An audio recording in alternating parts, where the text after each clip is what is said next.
de tener hacer una revisión en un sitio web y mejorar la performance. Em, Obviamente que la web trabaja por frontend y además por backend.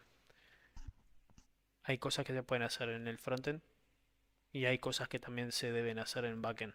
Porque por más que vos tengas un sitio web donde en el frontend está todo optimizado, tenés las imágenes optimizadas, archivos, script y demás optimizado. Este, si vos tenés un backend que se arrastra, eh, es imposible. O sea, es lo mismo. Si vos tenés que cargar información desde un backend que demora mucho en cargar, no hay chance. Es al pedo, básicamente. Em, es así. Lo importante acá, puntos a tener en cuenta del lado del frontend, digamos. Esto es bajo mi conocimiento, obviamente. Es posible que hayan otras cosas que yo no sepa o se me olviden también. Esto siendo un live no lo tengo preparado para hablar. Bueno, por ejemplo, del lado del frontend, cosas que son importantes son optimización de imágenes. Esto, la optimización de imágenes no solo se refiere al peso, que es lo más importante, ya que cuando el frontend, digamos, el cliente envía un request para, para solicitar una imagen, descargarla, el tamaño de esa imagen tiene que ser liviano para que la descarga de datos sea menor.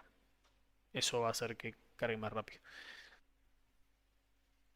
Entonces, eh, el peso de imagen. El peso, básicamente. ¿Tá? Entonces, para poder obtener un peso optimizado, es importante usar las imágenes de un tamaño correcto, dependiendo de dónde lo vas a estar mostrando. Por ejemplo, si vos tenés en una sección del sitio una imagen que es, es esto, no está bien que vos estés utilizando una imagen mucho más grande y reduciéndola, digamos, con CSS. Lo ideal es que vos achiques la imagen y la imagen que estés usando sea del tamaño correcto. ¿Tá? Si vos querés mostrar una imagen en un lugar de 200 píxeles, que tengas una imagen con 200 píxeles exactamente para no tener que hacer un resize. Si vos esa imagen además, vamos a decir, por ejemplo, vos tenés una galería de fotos, ¿no?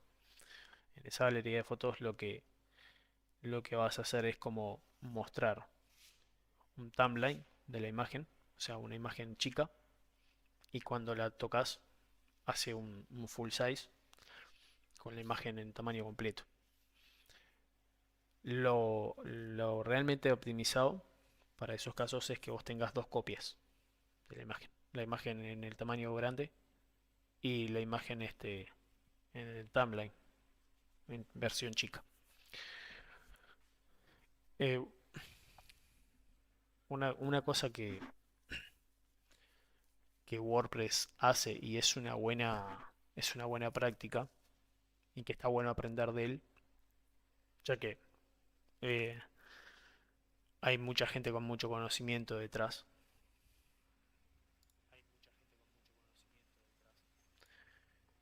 Es que su sistema de su librería de media, automáticamente cuando vos subís una imagen, ya hace sus copias en diferentes tamaños.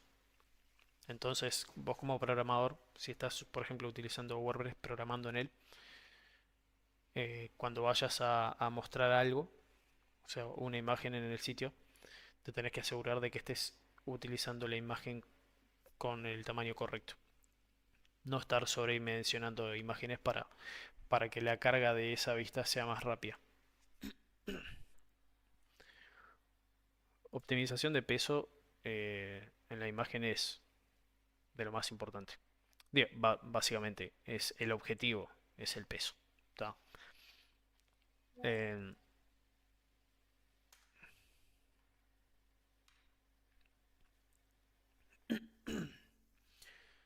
eh, ¿Cómo se llega a esto?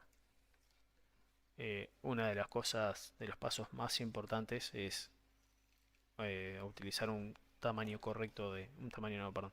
Además del tamaño, es el tipo, el type de la imagen.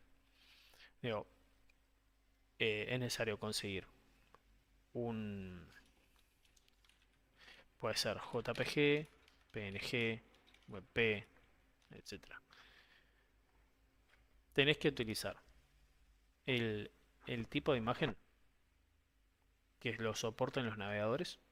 Hoy en día, por ejemplo, WebP es soportado ampliamente por los navegadores en sus últimas versiones, ya que la mayoría de los navegadores comenzaron a utilizar Chromium como motor, que es el motor de Chrome, y ahí está soportado.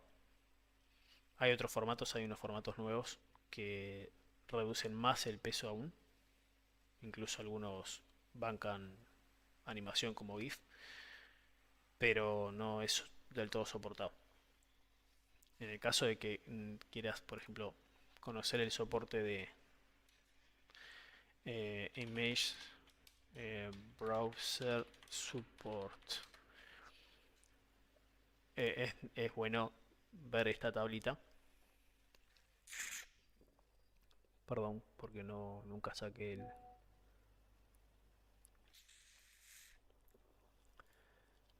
este bloc de notas. Ahí va.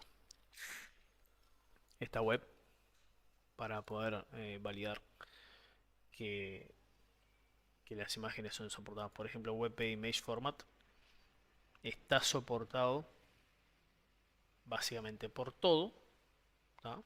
En estas versiones estables, menos por Internet Explorer. Hay que fijarse de eso.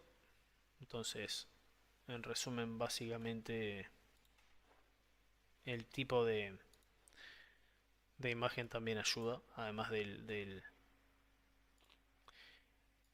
tamaño. Tipo, lo voy a escribir así porque tamaño, size, ¿no? Ancho, eh, ancho y largo, alto, básicamente.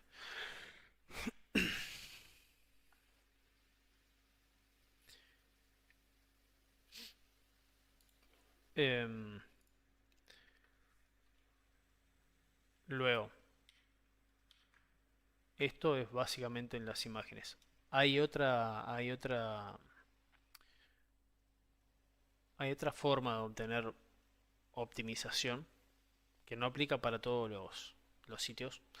Por eso, bueno, la ingeniería de software está bueno porque a mí me encanta, por el hecho de que no todas las prácticas son aplicables para todos los proyectos. Y eso está bueno porque en realidad vos en cada proyecto, dependiendo de la necesidad, vas a estar utilizando una solución u otra. Y eso está bueno. Por ejemplo, vos si entras a una... Vamos a hacer una de cuenta de esto. Vamos a hacer de cuenta que vos agarrás y entras a... Tenés una web tuya, ¿tá? Que es similar a Pinterest. No tenés no es que tengas un perfil en Pinterest, sino que tenés una web donde tenés una galería de imágenes o un sitio donde existen muchas imágenes. ¿Tá? Está tupida de imágenes. Lo que tenés que tomar en cuenta es que el frontend lo que va a hacer es va a enviar al servidor un request por cada uno de las imágenes. Entonces, por más que cada imagen sea de un tamaño optimizado, como vimos recién, em, de todas maneras hay muchos requests, mucha petición. Entonces, por cada petición vas a tener un delay. ¿Tá? ¿Cuál es la otra técnica en el caso de que vos tengas un sitio donde tenés muchas imágenes o muchos iconos y así muy variado? Es usar si no mal recuerdo, se llama sprint de imágenes, que es una técnica que se utilizaba hace mucho tiempo. Un poco ha bajado el uso porque hoy en día tenemos internet un poco más potente de lo que era hace 10 años, pero a ver si logro, bueno, incluso acá en sprint imágenes, a ver. No, no, no, no. Vamos a ver. Sprint de imágenes para web. A ver.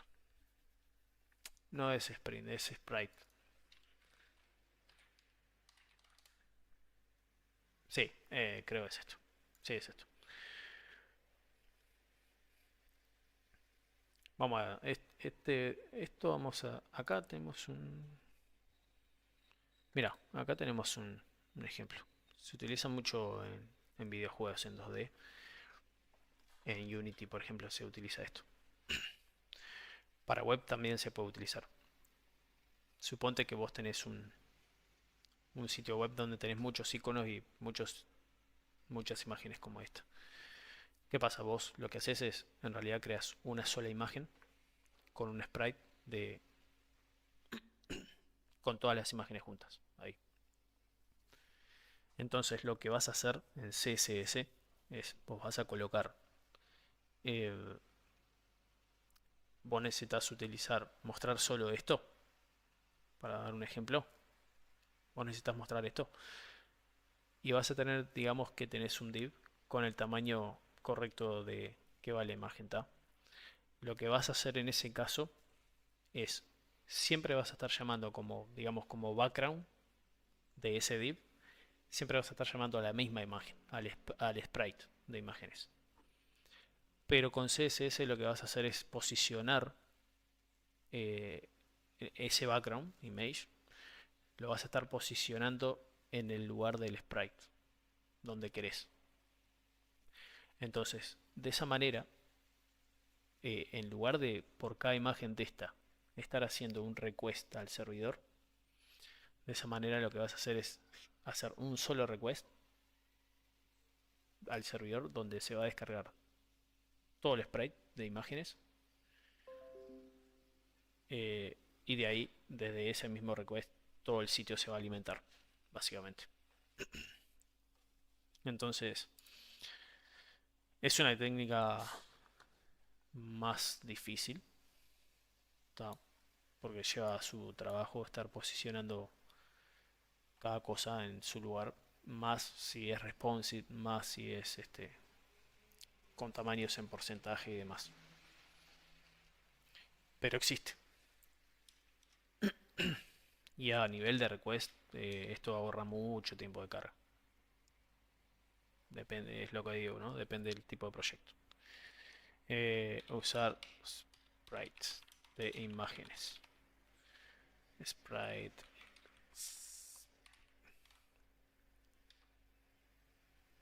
de imágenes. Esta es la otra técnica. Optimización.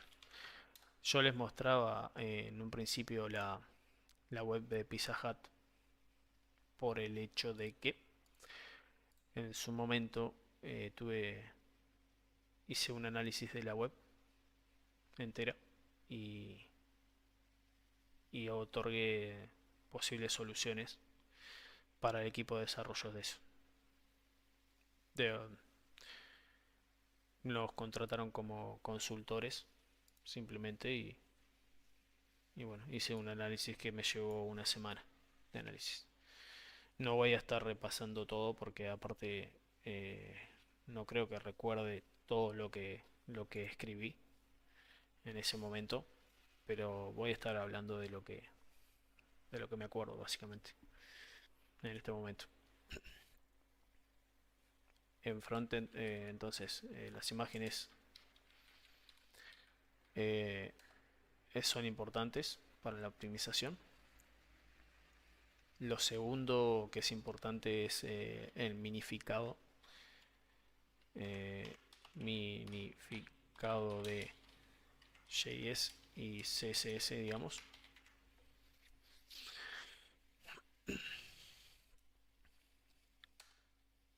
Este, acá, además digo, vamos a decir que lo más como óptimo realmente sería como escribir todo el JavaScript y todo el CSS plano en el mismo HTML. O sea, que vos cuando ves el código, perdón, que cuando vos ves el código no existan llamados. Por ejemplo, acá tenés un llamado a un JavaScript, ¿no? Acá hay otro. Que no existan llamados. O sea, reducir el request. Es lo mismo que estábamos hablando hoy. Entonces, como óptimo, digamos, es agarrar y tener todo en el mismo HTML. Entonces, la web, el browser lo que va a hacer es ir leer el HTML y listo. Pero, como eso es muy extremo, igual si vos vas a hacer un... Digo, los frameworks lo hacen, pero no te imprimen todo el JavaScript y todo en el mismo archivo. Pero sí lo que hacen es como unificarte todos los JavaScript y todos los CSS en un archivo cada uno, o en la menor cantidad posible. El minificado de JavaScript y CSS, para explicarlo, es un ejemplo. Vos, eh, mira, voy a abrir a ver si puedo, un archivo de JavaScript.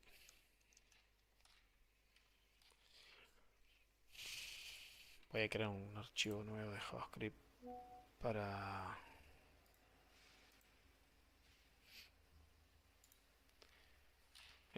test. Test. Voy a escribir un nuevo archivo de JavaScript para que les pueda mostrar lo que quiero. Me lo haré en un proyecto.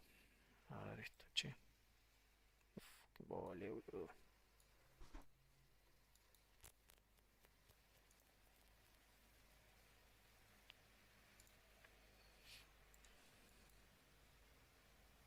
Bueno, ahora, a ver.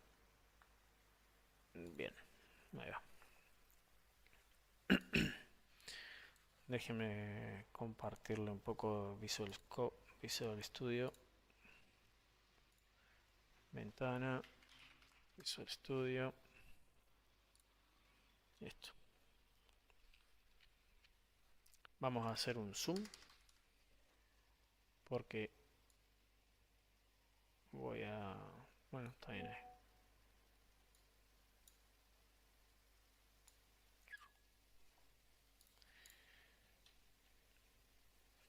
Bueno, para que se entienda.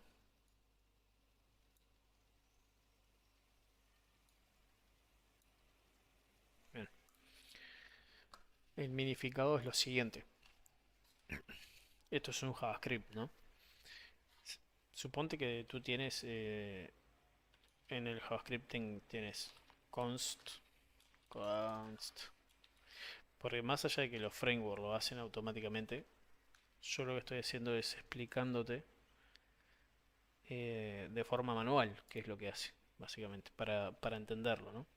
Suponte que tenés una constante, digamos una variable o lo que sea, que se llama name, y ponemos acá un nombre, el mío, ¿está? Y vamos a decir que tenés otra constante, age 25. Y a ver qué más me sugiere. Vamos a poner last name, García. Entonces vos acá, cuando haces un log, por ejemplo, de esto lo que va a hacer es, no está minificado, obvio. Esta es como la forma legible para un desarrollador. Nosotros venimos acá, vemos la variable name, last name y age, y sin necesidad de ver el valor, nos podemos hacer una idea de qué es lo que está guardando en cada uno de ellos, ¿verdad? Esto está bien para cuando vos estás programando y la idea es que ser claros para tu voz del futuro cuando vuelva a agarrar el código o para cuando algún o para cuando algún otro desarrollador lo agarra entienda. Ahora, cuando un proceso de minificado se ejecuta acá, por ejemplo un framework o una librería que minifique, o lo querés hacer vos, que no tiene sentido que lo hagas vos, eh, pasa esto, no minificado. Y ahora minificado. Minificado. Bueno, che, ¿qué pasó? Ahora sí. Lo que va a hacer el proceso de minificar va a ser esto. En parte de esto que me está sugiriendo, lo hace, ¿tá?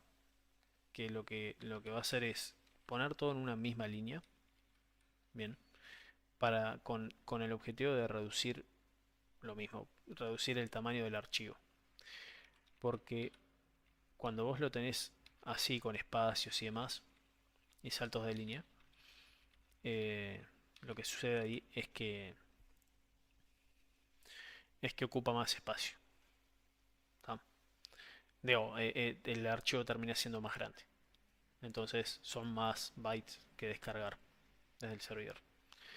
El minificado lo que hace es esto. ¿Viste? Por ejemplo, declara constante y va a declarar toda la constante eh, en una sola línea.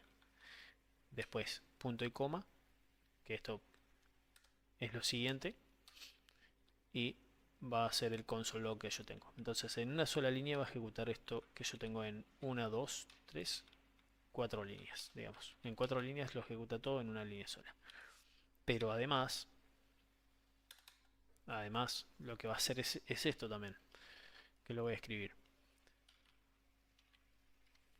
Lo que hace es, por ejemplo, en vez de usar name, que queda muy largo, la variable name, para reducir, con el objetivo de reducir más aún el tamaño del archivo, hace a Jonathan B. García. Ahí entendió. ¿Tá? Ahí entendió y me lo hizo. Entonces, si venimos acá, vamos a poder comprobar que esta línea llega hasta acá. Es más larga que esta, que aún está aún más minificada. Es más liviana, vamos a decir. ¿Tá? Entonces, el objetivo del minificado es esto. Que los frameworks lo hacen. Cuando vos ves un archivo minificado de, por ejemplo, Angular, vas a ver que el JavaScript está escrito así, de esta manera. Obvio que no está bueno para un desarrollador ver esto. A igual a B igual a, porque vos no tenés ni idea qué quiere decir A, ni B, ni C. En cambio, si lo lees así, name, last name y age, ahí sí, te vas a dar cuenta. Bien, entonces esto es minificado. Espero que la explicación haya quedado clara. Vamos acá. En el minificado, en reducir el tamaño de los archivos JS y CSS. Pasa lo mismo con CSS. Es lo mismo. Después,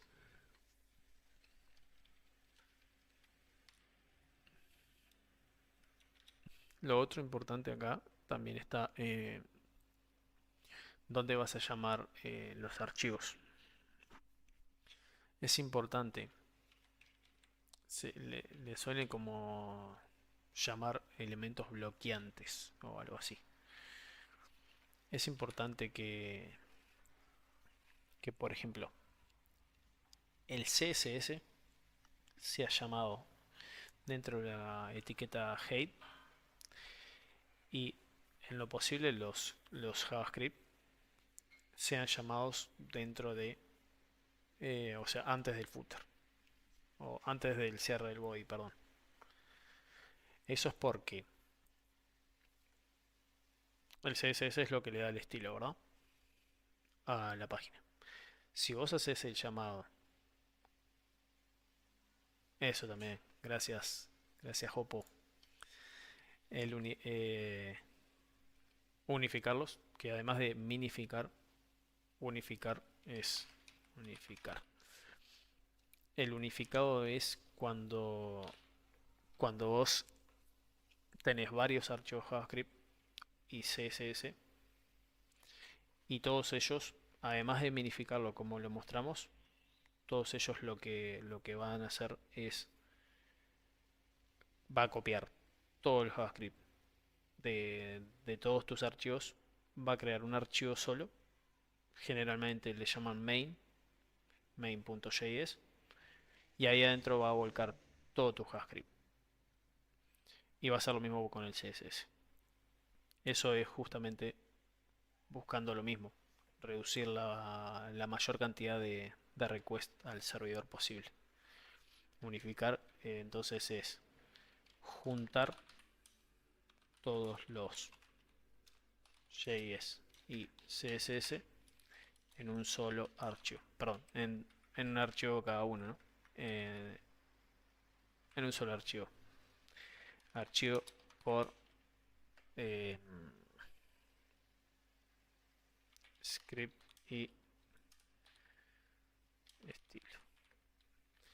Voy a intentar poner esto acá.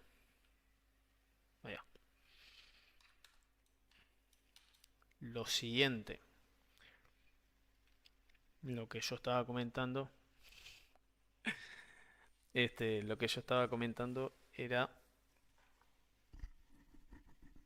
que es importante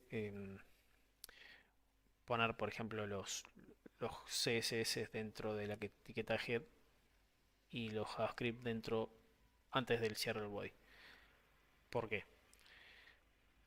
Cuando el sitio web carga, lo que va a hacer es leer de arriba hacia abajo todo el código.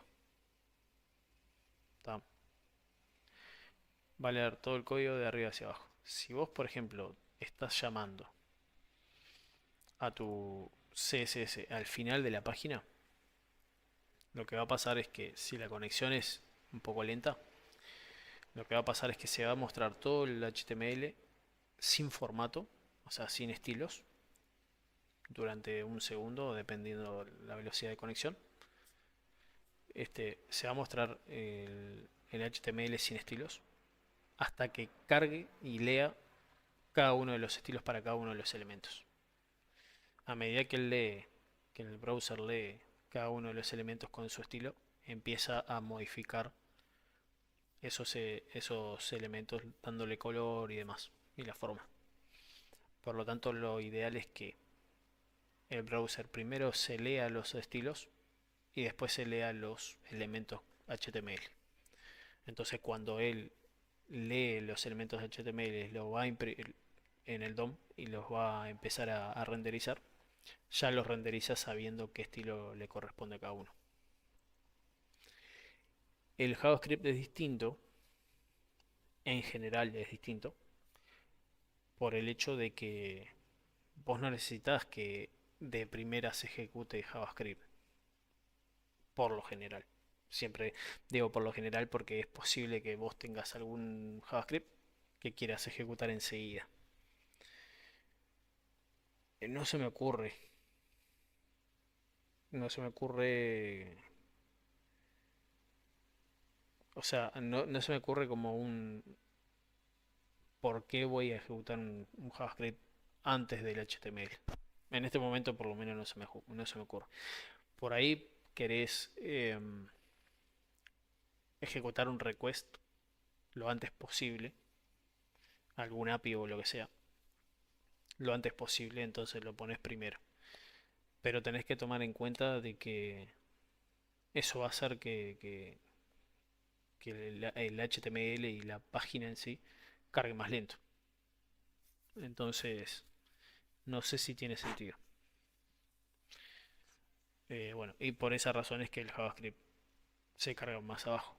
Digo, yo por ejemplo, puede ser un botón que al ser cliqueado haga algo con JavaScript. Y yo hasta no tener impreso el botón en el render, no me interesa cargar el JavaScript antes, si no tengo el botón.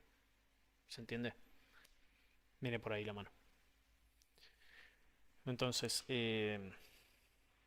por eso se le llama a estas cosas elementos. No me acuerdo si se llaman elementos bloqueantes, creo que se llama así, elementos bloqueantes. O es una mala traducción que tengo en la memoria. Porque bloquean la carga del sitio. Al pedo, básicamente. Eh, cargar al inicio y al final. Y ojo, porque no todo el CSS tiene que estar cargado al inicio tampoco. Un ejemplo. Digamos que vos, con la misma lógica, tenés un botón en tu página que al tocarlo, con JavaScript carga algo, que ese algo tiene a su vez CSS. Vamos a suponer eso. No me sirve de nada eh, cargar un CSS para unos elementos que se van a renderizar después de tocar un botón. Entonces, perfectamente en ese caso vos esa porción de CSS la podés llegar a cargar en el footer después del script o antes del script. Porque hasta que no toquen el botón igual no se va a ver. Entonces, de esa manera. Igual esto va en contra un poco del minificado y el unificado, ¿no? Porque la idea es que todo el CSS esté en un mismo lugar.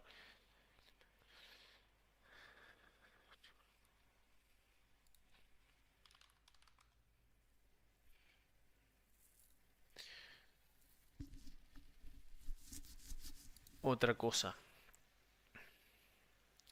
eh, bueno, como saben, por defecto los navegadores usan un sistema de cache. Eso lo que hace es que, por ejemplo, acá tengo justamente un ejemplo. Vamos a decir, cuando yo cargo un sitio, ¿no?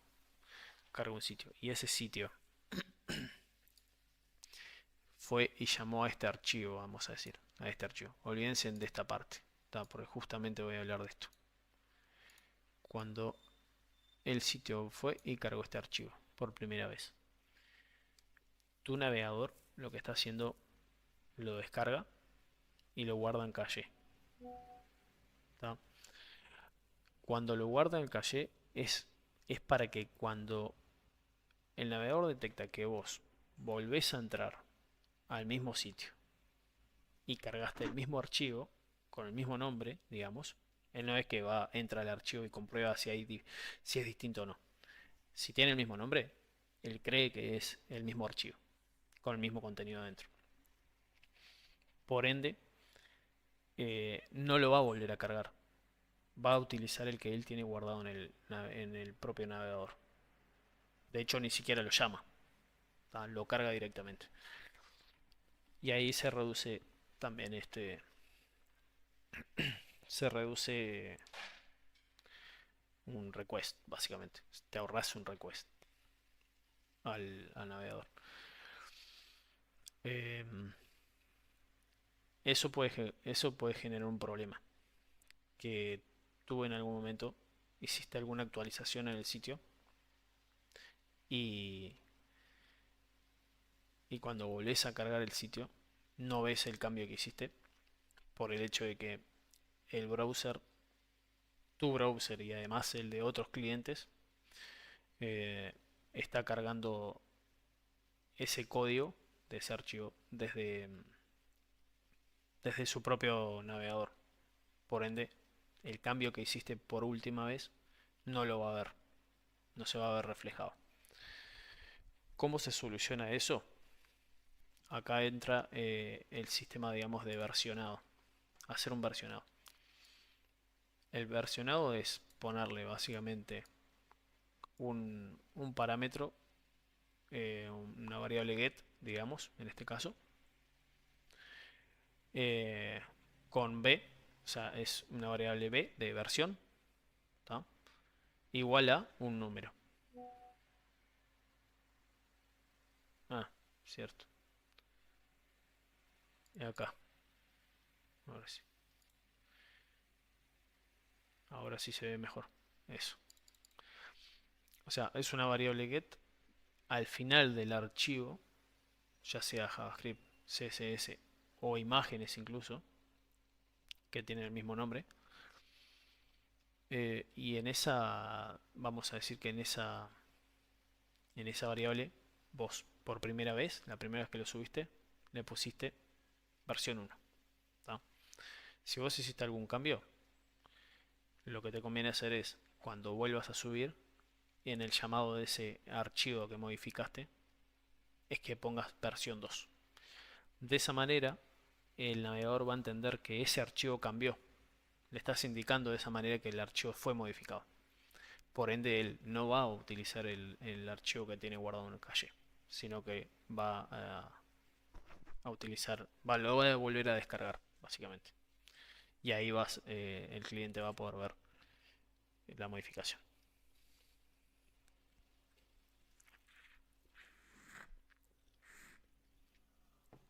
Otra vez, la ventaja de usar frameworks es que todo esto lo maneja. Son cosas, mm, no sé si decirles sencillas porque no son cosas sencillas, son todo esto complejo, ¿no? Pero digo, para aprender todo esto no es que te lleva un segundo entenderlo, no es algo súper sencillo. Uf. Este, bueno, sistema uso.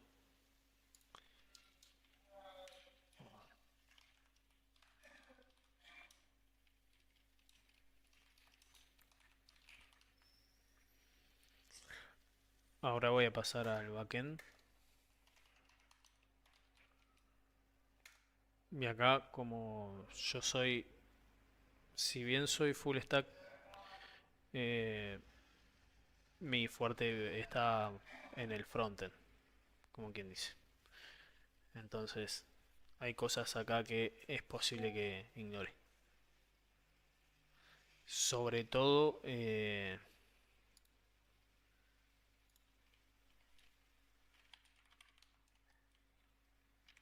sobre todo este, en base de datos, porque hay formas de optimizar queries en base de datos eh, que se llaman, ahora no me acuerdo cómo es que se llama, pero básicamente son funciones dentro de la base de datos que lo que hacen es otorgarte los datos de una forma más rápida.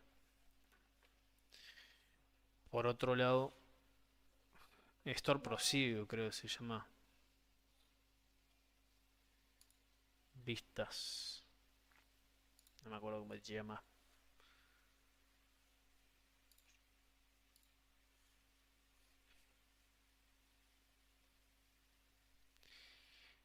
No recuerdo cómo se llama bien. Son vistas. Bueno, en fin, viste. Ahí.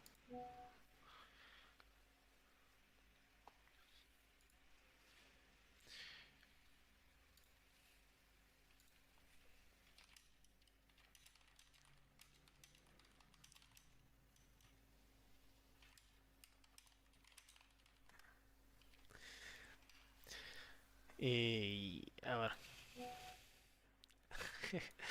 Sí, yo tendría como que Store Procedures MySQL.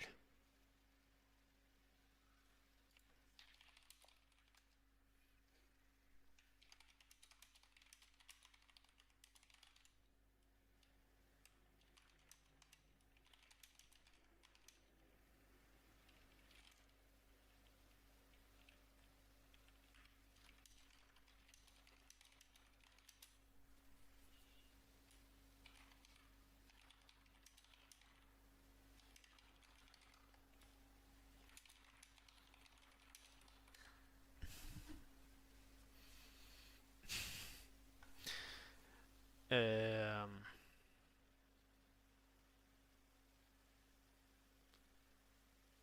sí, bueno, Store Procedure es una forma como de reducir la velocidad de las queries, que acá dice que como que precompila la información guardada.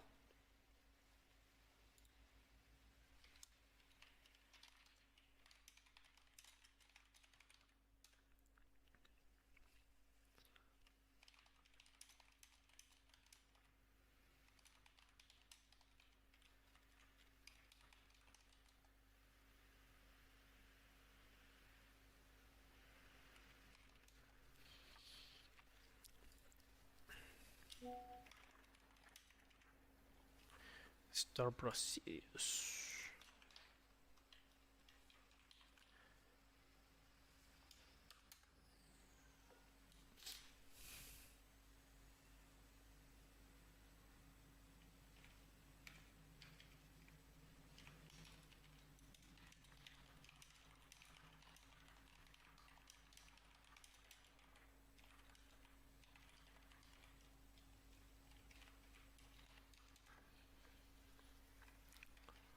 Bueno, tengo un compañero, un colega, que eh, me sopló una forma que son las vistas en base de datos. Que las vistas son como tablas dentro de la base de datos donde se pre, se preprocesan, digamos, consultas y, y quedan guardadas en estas vistas virtualizadas, que lo que hace es cuando tú realizas una consulta, me imagino que tiene una especie de caché también, donde realizas una consulta y el retorno de esa consulta va a quedar guardado en una vista, en una como tabla virtualizada, como dije. Entonces, cuando vos volvés a realizar la misma consulta, en vez de ir a la base de datos directamente y, y cargar, por ejemplo, necesitas datos de diferentes tablas, vamos a decir, en vez de ir y buscar por todas las tablas, lo que hace es ir a esta vista y cargar de una todos los datos. Eh,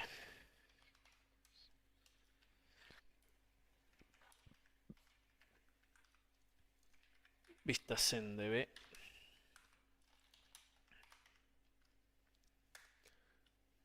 Después existe también sistemas de Redis, por ejemplo, que son listas, como quien dice, son listas que Redis es un sistema de base de datos, no es de un sistema de base de datos, perdón, es un sistema de caché, más bien, donde vos podés crear listas de datos en la memoria RAM del servidor. Entonces, lo que va a hacer eso es que, por supuesto, cargue mucho más rápido la información, ya que está en la memoria RAM y no está guardado en el disco. Este, entonces, cuando vos haces una consulta, podés tener cierta información guardado en Redis, en la memoria RAM, para que sea más rápida la carga.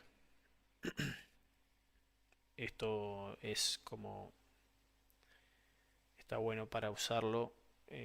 No sé, tenés una página donde tenés un blog, por ejemplo, ¿no? Y cuando vos entras a esa sección de blog, vas a estar cargando, vas a estar cargando un montón de posts, de artículos, donde mostrás, por ejemplo, el título y una breve descripción de qué es ese artículo.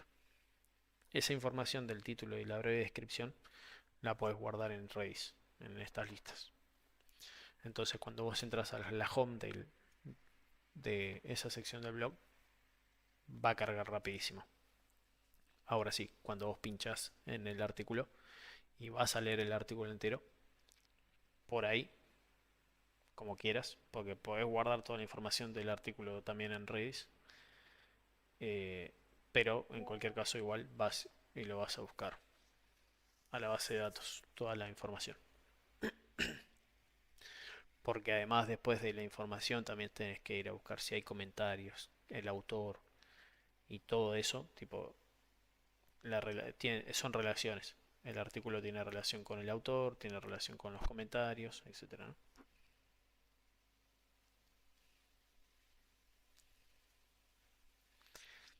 Y bueno, Genchi, básicamente eso.